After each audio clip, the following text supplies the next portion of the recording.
Hello and welcome to another edition of the Weekly Stash. This is Ed Garrett with Joe Gagel. Steve McGauley is out of our action again this week. He's off in Fiji or Hawaii or somewhere, so we hope you're having a great honeymoon, and we'll look forward to getting you back here next week.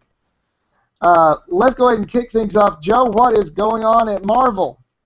Well, Ed. It was a pretty big week. I'm going to try to keep this as brief as possible, but there were several good issues. I'm going to start out with the Uncanny Avengers, and this has been for me one of my favorite series since issue number 1, and we're at issue number 21 now. The whole premise is the team. This is a team of non-mutants and mutants because their mission is to show the world by example humans and mutants can and will work together.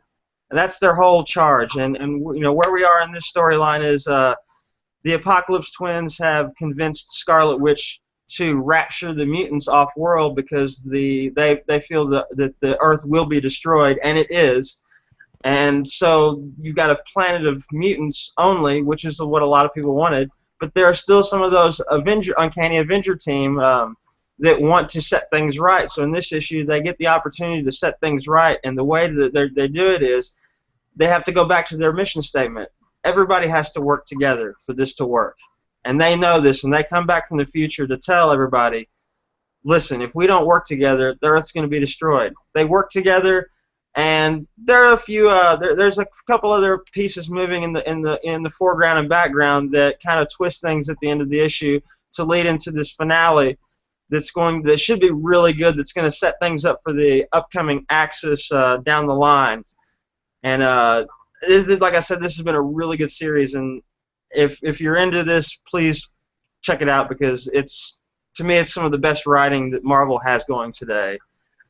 Next, I've got Wolverine number 9. We're into the 3 months to live for Wolverine. He's supposed to die here in the near future. In this, we have a really good character story where he has a conversation with death. And they go through his life almost and the decisions he's made, the person he's become, the person he used to be, and we find out that maybe to get over his fear of dying that he has to start making better choices in his life.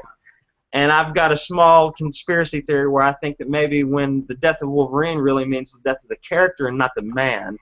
I could be too deep into the story, kind of like I told Ed prior to the show, but you know, I don't know. I could be wrong. I could be right. You know how comics are. Well, and that's sort of like with Nightwing, where there's not a Nightwing, but there still is a Dick Grayson, although everyone other than Bruce Wayne thinks he's dead.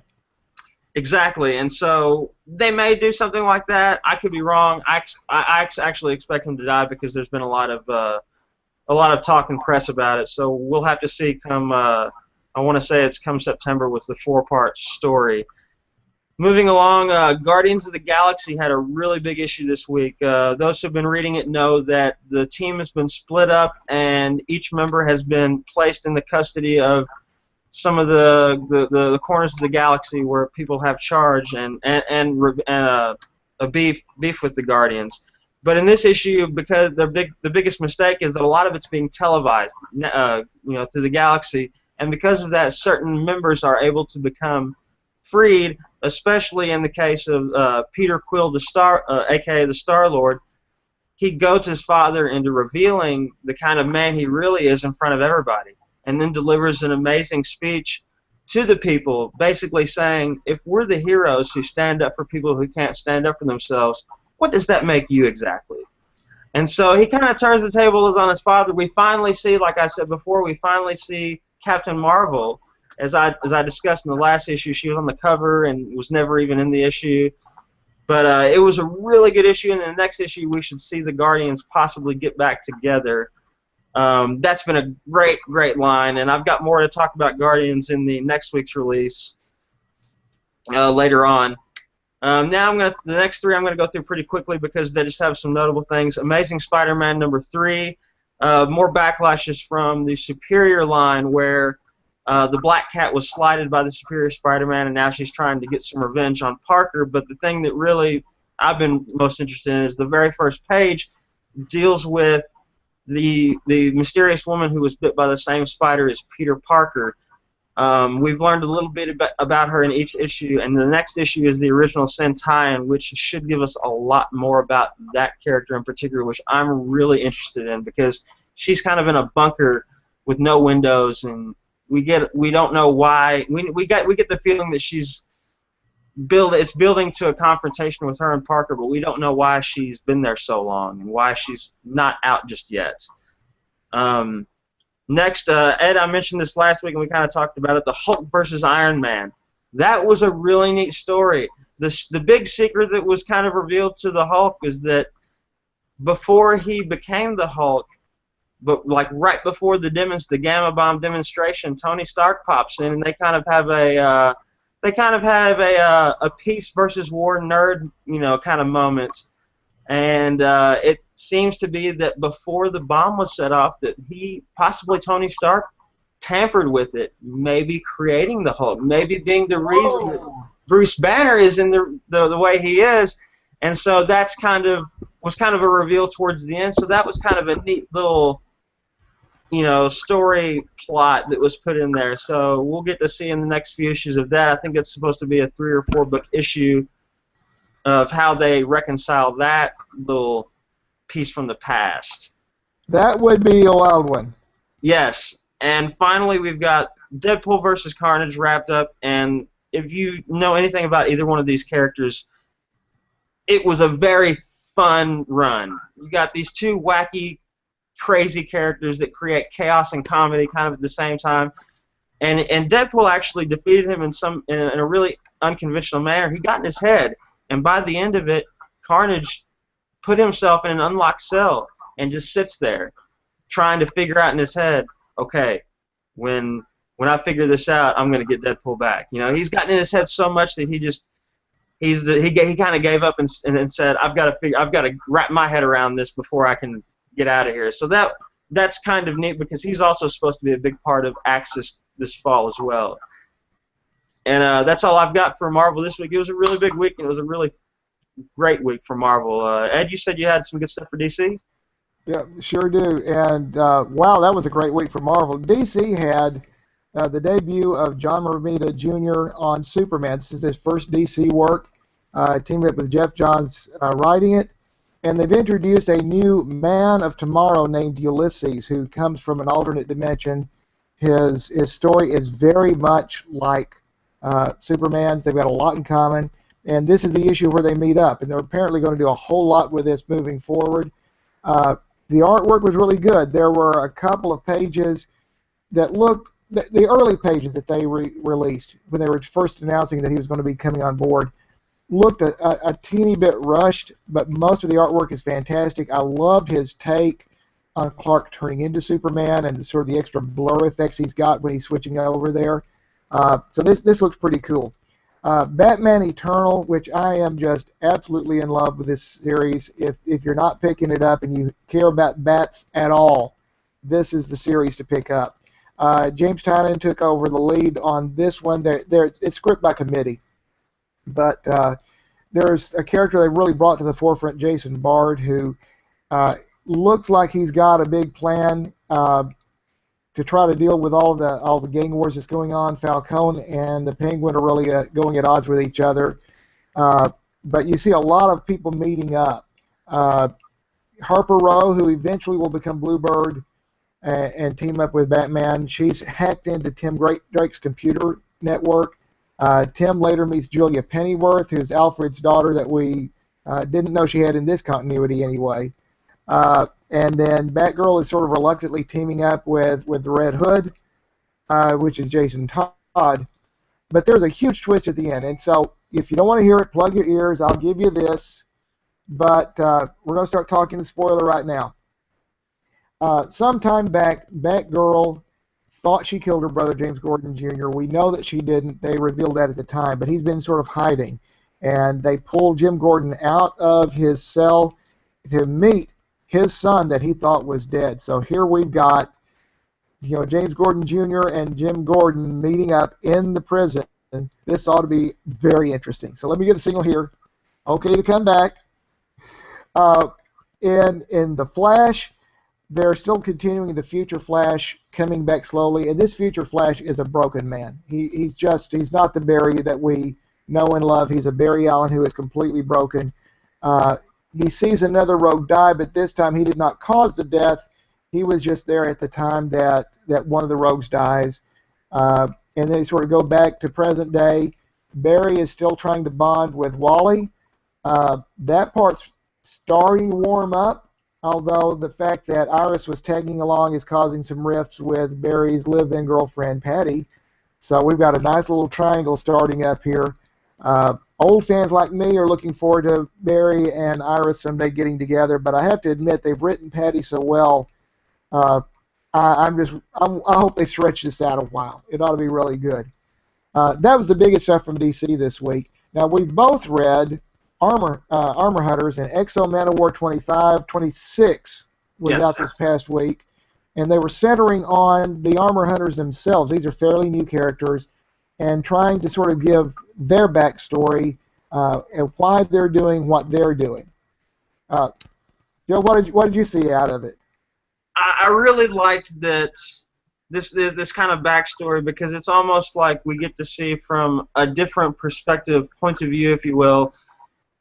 We get to see, I guess, as far as my perspective goes, you get to see how destructive this armor can be, and from the right perspective of this is why they're doing what they do.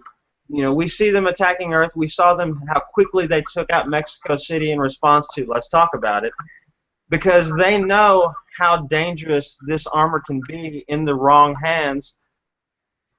And they've got the people that, like in this issue, they've got these two guys who have survived it, who think they're a joke because nobody believes them. But the actual armor hunters come to them and say, you survived, you're on the team, we need you, you've made it. So I really liked that angle or perspective to kind of show you this is how important it is to them versus the hero's perspective of it. Yeah, this is a story where really there's not somebody who's wanting to be evil. Everybody thinks they're doing the right thing. It's just everyone's got a different opinion of what the right thing to do is. I'm really looking forward to what they do with this thing. This will last through the summer, and Valiant does event comics really the right way. Everything that they've done for big events has been excellent. This story has been great, and it's a story that looks like it will have some serious consequence to the Valiant universe, but not one of these things that causes a reboot, but something that causes big changes that they'll have to take into account in titles moving forward. So that'll be pretty cool. And if I may, another thing I've really enjoyed with this set, and this is on a personal note, is that the main issues have had these really sharp-looking chromium covers, wraparound covers that I absolutely love. They look great. Oh, they do wonderful covers. They really do. And the chromium covers have come out in limited quantities. If you want more of those as they come out, you need to talk to your comic shop now, because they have to order them in advance, and they only do so many of them. So they're well worth checking out. What's coming up this coming week in Marvel? Well, we've got a pretty big week coming up. There's only one original sin book, and it's part of the main storyline in issue number 5. Probably the biggest issue out this week is going to be Captain America number 22. I kind of talked about how in the last issue, Captain America has had all of his super soldier serum sucked out of him, and now he's an old man. This is going to be the last issue in that story arc.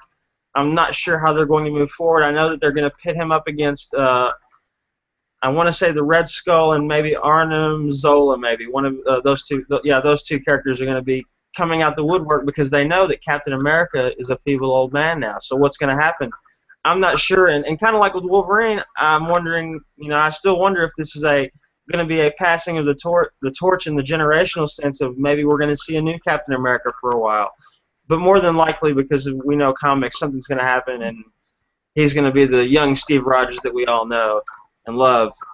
But I'll be really interested to see how that turns out, and we'll probably talk a little bit about that next week. Got a big week for Guardians of the Galaxy. There's 3 new books coming out: The Legendary Star-Lord #1, Rocket Raccoon #1, and Guardians of the Galaxy's Most Wanted #1. Definitely going to be checking those out and let you all know next week how good those are. We've got the New Warriors #7, the Punisher #8. Deadpool's back again against X-Force this time. It's a story from the 90s, from the earlier days when him and Cable first met, so that should be fairly entertaining. Everything I've read with Deadpool in the past, 6 months has been fantastic.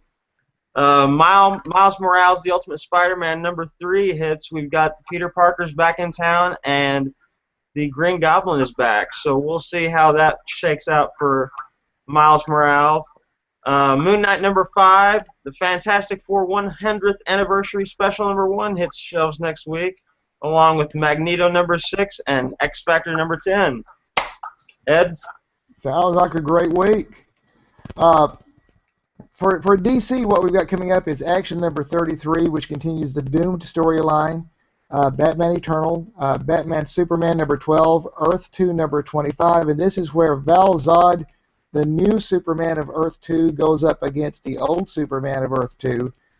This ought to be pretty interesting, and they're finally bringing in issue #7 of Superman Unchained, which we've been waiting for a while. Over at Valiant, Quantum and Woody #12, which sort of closes a story arc there and gets them ready for later this year to be in a joint series with Archer and Armstrong that'll be called Delinquents, and I can't wait to see that.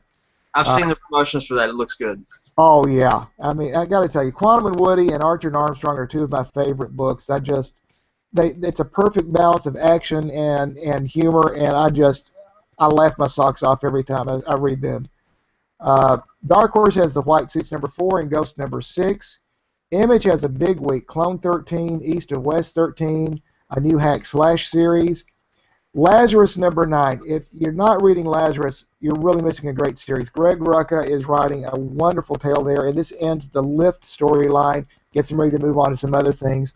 Pardon me. Nailbiter #3, about a town that has spawned 16 serial killers. It's a creepy and wonderful story. Let me get a sip of water here. Satellite Sam #9's out. Shelter #10, which Shelter keeps getting better every issue I read. Sidekick #7 and Witchblade 176. Over at Dynamite, Vampirella, which is a new volume by Nancy Collins. It's really good. The second issue comes out. Dr. Spectre, Master of the Occult #2 by Mark Waid comes out. It's a Gold Key character I had not heard a lot about before they revived it, and it's really good. Twilight Zone #6 is out, and the finale of The Black Bat. Brian Buccellato, who is now working with Francis Manapul on Detective, has been working on The Black Bat. This is his 12th issue. He wraps up the storyline with this. I've seen an advance copy, and we're under an embargo. I can't tell you anything other than read it. It's really good. IDW has an Indestructible #7. That is a great series. I just got a chance to look at Volume 1, and I've been catching up on all the other issues here. It's a guy in a world where there are superheroes, but you have to register, and he's been mistaken to have a superpower when he really doesn't, and he's got all the people around him who want him to still pretend he does have them, which is really good. And then at Boom, they got Suicide Risk coming out. I think it's #15. So it's a real big week over there. That's all the big stuff for this week. I got to tell you, or see a commercial that pops up there, I want to see it more. I've never been much of a Marvel guy, you know that, but I'm starting to really get into Rocket Raccoon now. Well, I was going to mention this briefly, and we'll probably talk about it more next week when Steven's back, but I did go to see the new Transformers movie over the weekend, and I really enjoyed it. I went and saw an IMAX 3D, and it had a Guardians of the Galaxy trailer with it, which, every time I see that on the big screen, much less a TV spot, I get more and more excited about it. I really think if people get out to see this movie, I think it's going to blow the doors open for the rest of the Marvel Universe. I really do, because it's such a standalone film. It looks so fun. I can't get it. I feel like I can't get excited enough about it. But the Transformers movie, like I said, it was pretty good. It was probably my second favorite in the installment. I can see some reason why some fanboys would get upset, due to the way some things happened, but I really felt like they did a pretty good job. It was nearly 3 hours long. Everything looked sharp. Mark Wahlberg was good. The cast was good. Kelsey Grammer was great. I can't really complain about it too much. That was good. Oh, this past week there was a big stir with DC's TV universe with a leaked copy of the Flash pilot. It caused a bit of a firestorm on Twitter and everywhere else. And of course, we can't say anything about a Flash pilot. We wouldn't watch anything like that. No. But the remarks that I'm seeing about the Flash pilot seems really good. I will tell you, even though the uniform's a darker color and all that kind of stuff with it, coming from the same guys that do Arrow and just seeing what we have seen publicly with Grant Gustin, I'm really looking forward to this. This looks like it's going to be fantastic, and I can't wait. I just wish DC could do TV shows as well as, I wish they could do movies as well as they do TV shows. Well, and for those who follow the series, I couldn't name the dates, but I do know that the CW has released part of their TV scheduling, and I want to say they're going to replay the 2 Arrow episodes that had the origin of the Flash, and then kind of their mid-season finale that had the Wally West appearances, and then the next week they're gonna have the pilot with the season premiere of Arrow. I want to say maybe on the same night, and I want to say it's going to go to a Tuesday, Wednesday night thing, I think. I'm not completely sure, but I do know they're going to play the Arrow origin story episodes and then lead that kind of into the Flash pilot series. So I'm really excited about all of that. That's, like you said, if they could do their movie franchises like their television and even their animated franchises, they would be some serious competition for Marvel, I believe. I have to agree, and of course, coming from a guy who's, my Twitter handle has Barry Allen in it, so I'm a big Flash fan. That's going to be a real treat to see. That was also part of the reason last week I had such a treat getting to talk to Mark Waid, and I don't know if I had a chance to say this on last week's show, but Mark could not have been nicer for the interview. When we were trying to talk, we kept trying to work all weekend to get together. And every time he had a chance to talk, there was a line just forever waiting to get autographs from him. He was signing books for free, and not everybody does that. And the way we finally got to talk was that somebody literally came with a stack 6 or 8 inches high of books, and instead of saying, "Let me sign 2 or 3 and let the next people in line come through," it was a pretty short line at that time. He started signing every book. He just turned to me and said, I think this is probably a good time for us to talk. And so he signed, while he was signing that huge stack of books, we did our interview. We finished up when the guy behind him had a stack that was about that big. So by the time we got through those 2 stacks, we'd done our interview. And, it was really nice to have him talk and to be that frank and honest, too, and still that pleasant and kind. Not every comics creator is that nice, and it was a real treat to get to talk to him, especially with how much he had done on the Flash back especially in the 90s. He sort of was Wally West, certainly created Bart Allen, and that was probably the highlight of HeroesCon for me. Yeah, so John, go ahead. I was just saying, I think that's really neat that he probably realized, and it's probably a give and take. Like, it probably means as much to him to have somebody with that many stacks of books to say, this is how much I like what you're doing, as much as the person who, like, you're going to sign all these for me. They probably made each other's day with that kind of, exchange. I've got this many books that I want your autograph for. And he's like, no problem, man. I'm glad you like me that much. So that's really neat to see that in today's world. Yeah, it really was. Well, guys, that's sort of it for this week's Stash. Keep checking out TM Stash throughout the week. We're going to have a lot of stuff. We have a new reviewer who's joined on with us. You may have already seen a little bit from it. Nick, we're glad to have you on board. We've gotten already one from you in terms of Cowl, I think he's got taking on Vampirella this week, so we're looking forward to that. And keep digging the stash. We'll catch up to you next week. See you next week, guys.